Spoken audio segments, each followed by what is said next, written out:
अस्सलामु अलैकुम वरहमतुल्लाहि वबरकातुहू। अल्लाह ताला आप सबको रमज़ान की रहमतों, नेमतों और बरकतों से मालामाल फरमाए। तो अल्हम्दुलिल्लाह आज हम बात करेंगे रोज़े के बारे में, चूँकि ये रमज़ान का महीना है। खालिद बिन जुहनी रज़ी अल्लाह तआला अन्हु से रिवायत है, कहते हैं कि नबी सल्लल्लाहु अलैहि वसल्लम ने इरशाद फरमाया, मन फत्तरा साइमन, जिसने किसी रोज़ेदार का रोज़ा इफ्तार करवाया, कान लहू मिस्लु अजरिही, तो उसके लिए उस रोज़ेदार के बराबर सवाब है और रोज़ेदार के अपने सवाब में भी कोई कमी वाक़या नहीं होगी।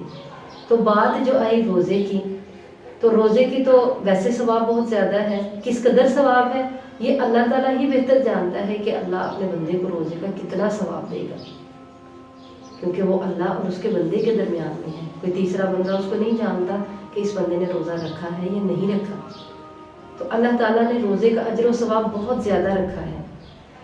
ये बात हमें पता है और बार बार हम दोहराते हैं। तो एक बात है, मैं कहती हूँ बार बार कि घर के कामकाज हम करती हैं रोज़, हम बार बार उनको दोहराती हैं। हम कहती हैं अभी सफाई करनी है, अभी बर्तन धोने हैं, अभी खाना बनाना है, बार बार इन बातों को दोहराती हैं। तो दोहराने का मकसद ये होता है कि इन कामों की अहमियत है, आज मैंने इन कामों को करना है, हर सूरत करना है।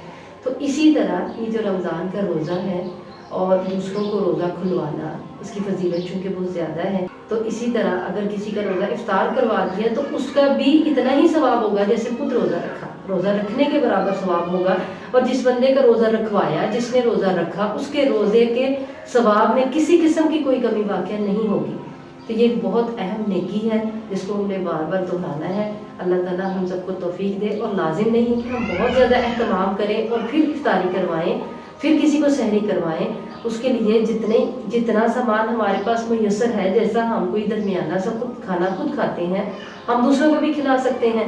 अगर इतना भी नहीं कर सकते तो फिर हम हर रोज़ अपने लिए घर में खाना बनाते हैं, वो हम आस पास में थोड़ा थोड़ा तकसीम कर सकते हैं ताकि कोई उसके साथ इफ्तारी कर ले।